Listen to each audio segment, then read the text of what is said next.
Good evening, everyone. I welcome you all to the Alumni event 2021. Let me introduce myself. I am Arvind Saravanan, Stockholm team manager of Nordic-India Innovation NII, and I will be hosting this event. Let me give you an essence about us. Nordic-India Innovation is a Nordic-Indian non-profit community and event platform. Together with my team, we arrange startup and tech community events in the 5 Nordic countries and in India. We are a grassroots community run by local city teams of Nordic and Indian young entrepreneurs, students, and professionals.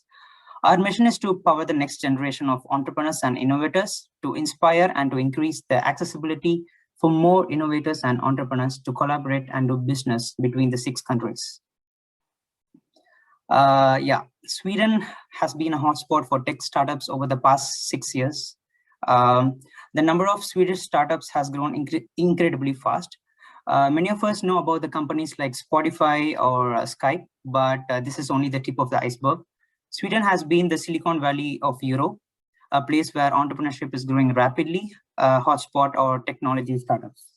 Over the past years, Sweden has undergone a series of new regulations and tax cuts, enabling the country's growth.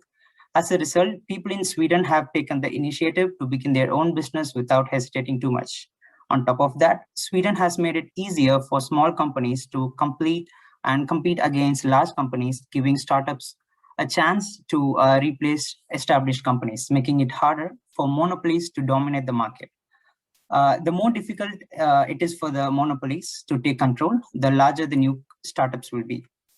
Another reason for the success is the cultural diversity. Almost all universities have the good mix of people from different parts of the world.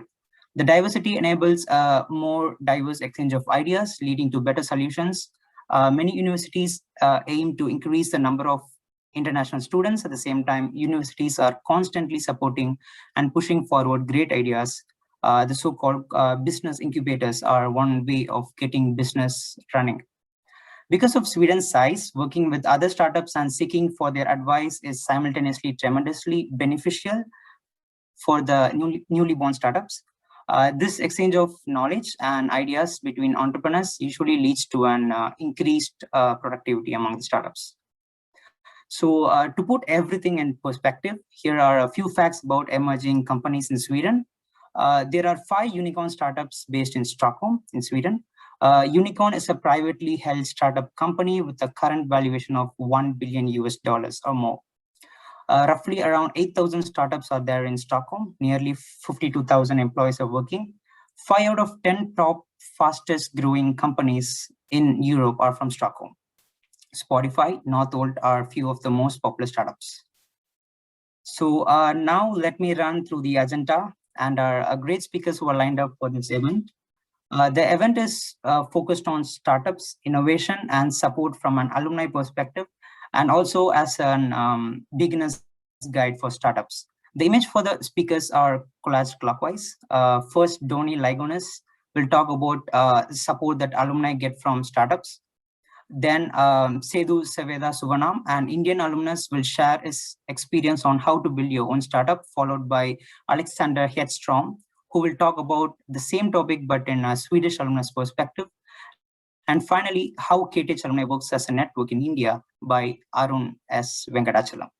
At the end, final words by NII team will be announced, and after each session, the audience will get 10 minutes time to interact or to ask questions with a relevant speaker.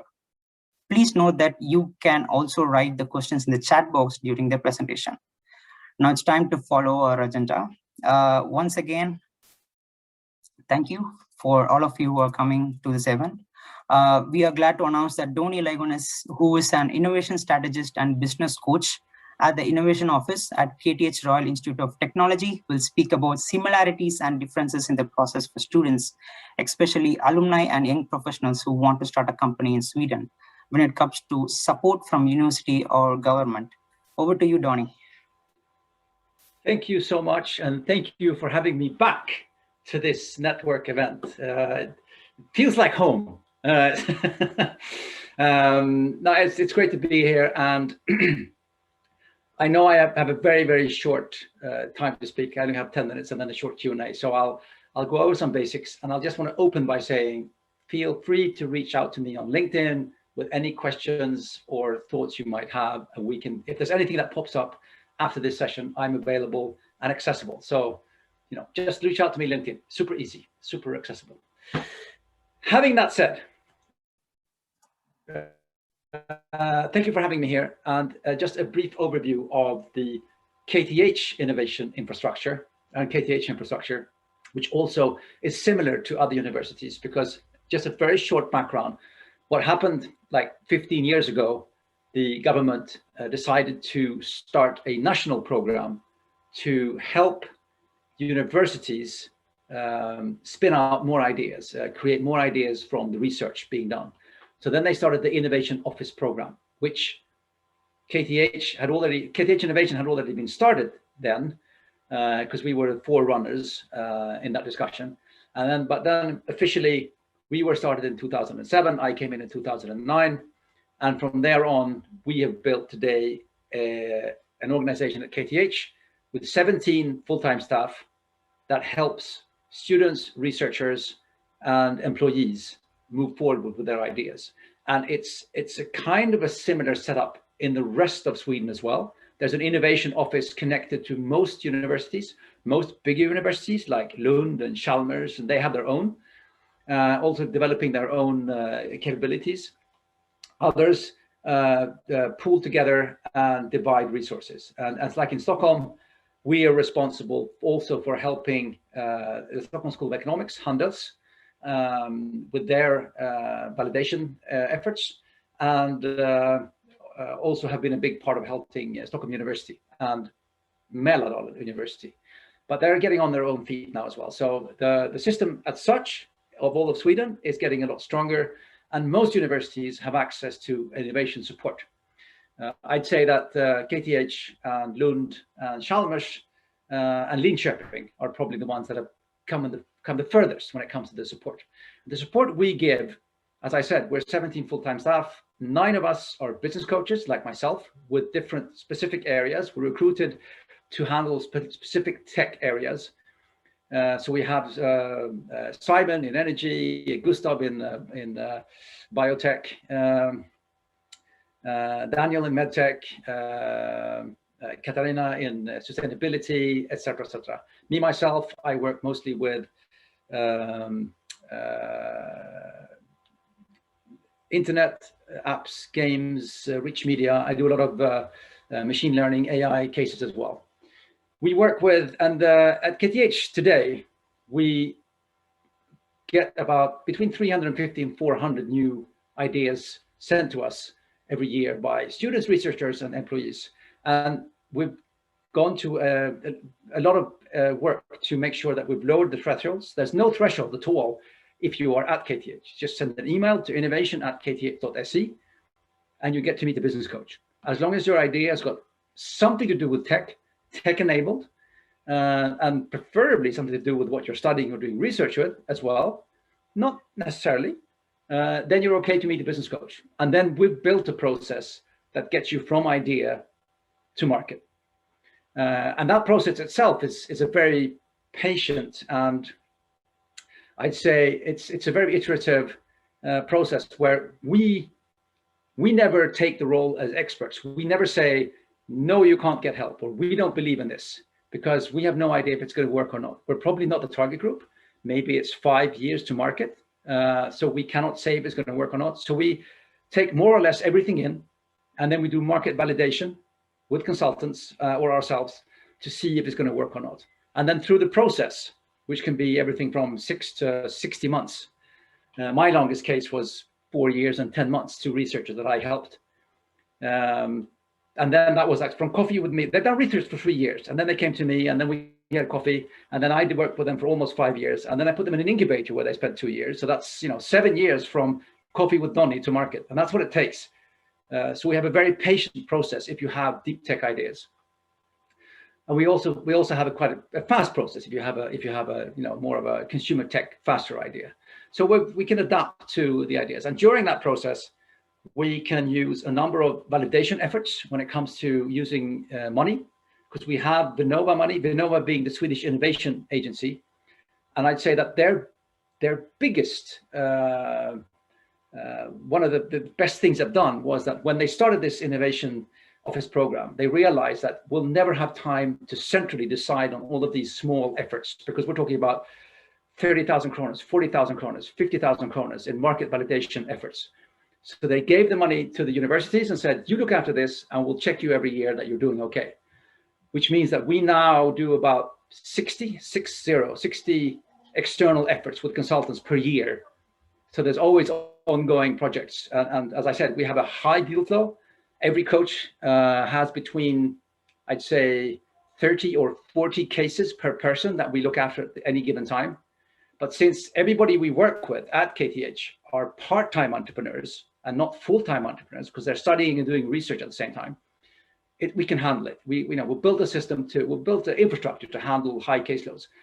The steps after us, the incubators, Sting and Nordic-India and all of the places where you go after us, that's when full-time starts. And they have, they left less cases, more attention. But for us, it's all about speaking to as many people as we can, helping as many people as we can, inspiring as many people as we can. I mean, our underlying sort of tagline is enable innovation. I mean, we want to inspire people, and even if the idea that they're working with now doesn't work out, we can see in our alumni that start companies after they graduate that they've been inspired, they've learned something, they've tried something, and we were, we were the safe fail space where you could play around with stuff, and it broke, it doesn't matter. Because that's what we're all about. I mean, we're all about, the whole fail fast thing. So that's us. So we welcome everybody at KTH to come to us with their ideas, and we'll at least have a cup of coffee and we'll talk about it. So that goes for KTH affiliation.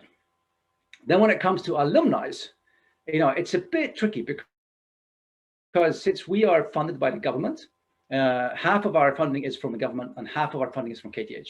We are paid to help KTH ideas reach the market. So it's kind of tricky for us to support alumni with their ideas. So we don't have an alumni program as such. We have lots of programs for the people at KTH with a current affiliation. But for all alumni, I know that you're going to hear more about how to start a company in Sweden. So I won't go into the 100 web pages you can go to with governmental support and lists of things you can look at and how to get going.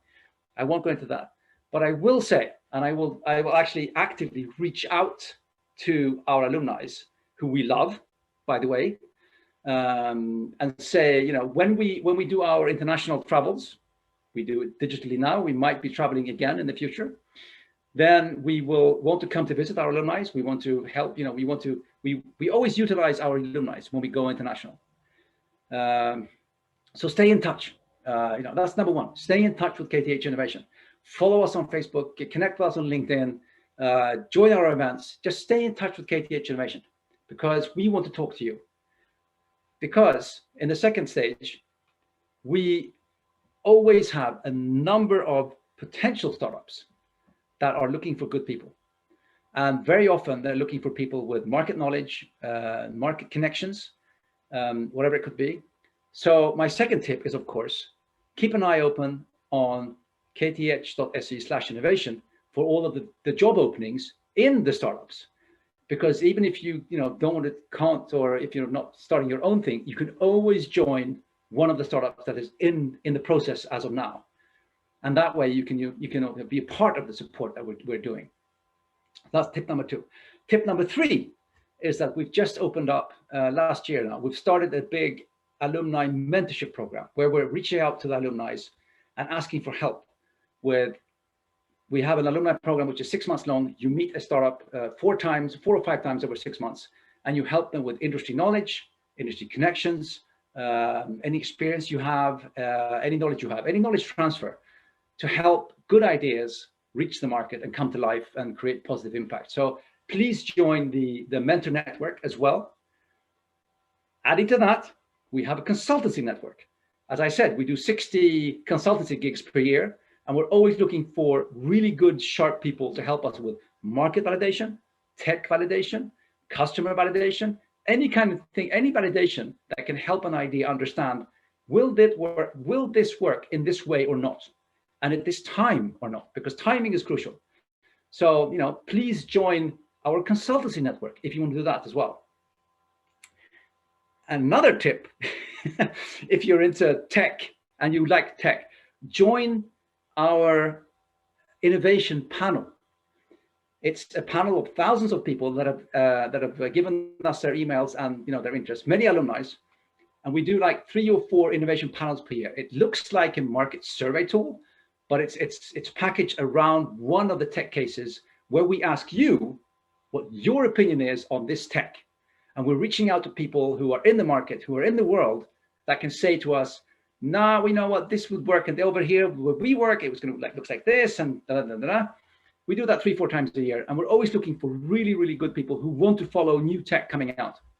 And finally, if you are into new tech and you want to really get your hands, I'm not going to say dirty, but get going, you join our Early Bird Network, which is a network of entrepreneurs and investors that we invite to come and listen to pitches 3 or 4 times per year for not so much investment of money, but investment of time and joining a startup and actually helping a startup really go. So we have a very, very strong network of investors, angel investors, heavy VCs, and entrepreneurs that join these sessions. And if nothing else, I can tell you that network is worth knowing. So if you're into that kind of thing, the network now is, wanting to get to know the network as well. It's, really, really cool people in that network. So even though we don't have an actual alumni offer, as in, help you start stuff, don't forget, you can always send Donnie a message on LinkedIn, and he'll probably spend 10-15 minutes with you anyway, because he's that kind of guy. But, join the alumni efforts. We love our alumni. We always reach out to you. We're super proud of you. We hope that you're proud of us. And we just want to, stay connected. So, join the efforts and let's save the world together. Thank you, Donnie. You always inspire us and motivate us. That was extraordinary. Yeah, and we have a question for you from India. Yes. A woman from India has to undergo a lot of struggles, and most people quit when starting up their own company. I realized that in Sweden, most women are successful as entrepreneurs. How do you describe their skills and mindset? Oh, wow. I'm not going to say Sweden is, how would you describe this skill set? How long time do we have? No, but 2 minutes. Yeah, okay. No, I'll try and make it short, and I'll just say that I can only speak for the environment where I am, even though I've spent 25 years in the startup scene. I think it's all about getting to a point where the system enables. I feel that in Sweden we have a very enabling system, which is there to help other people grow. It's not about, it's not about keeping people down or trying to, it's a very enabling system. And the strength of the Swedish system today is much due to a number of people who've taken a step back from running things themselves, like myself and everybody else, and said, okay, I've done my thing, now I'm going to help everybody else. And we have a number of those people all the way through the system and in the market as well that enjoy seeing other people succeed. And that, I think, is something that has grown in Sweden the last 10 years, is that we actually want to see things succeeding, other people succeeding with things. There's this old myth that's in Sweden, Jante, nobody wants you to, that kind of thing. I'd say, okay, fine. But I mean, in general, we have a very, very enabling, supportive system. That's great. So yeah, thank you, Donnie, for being here.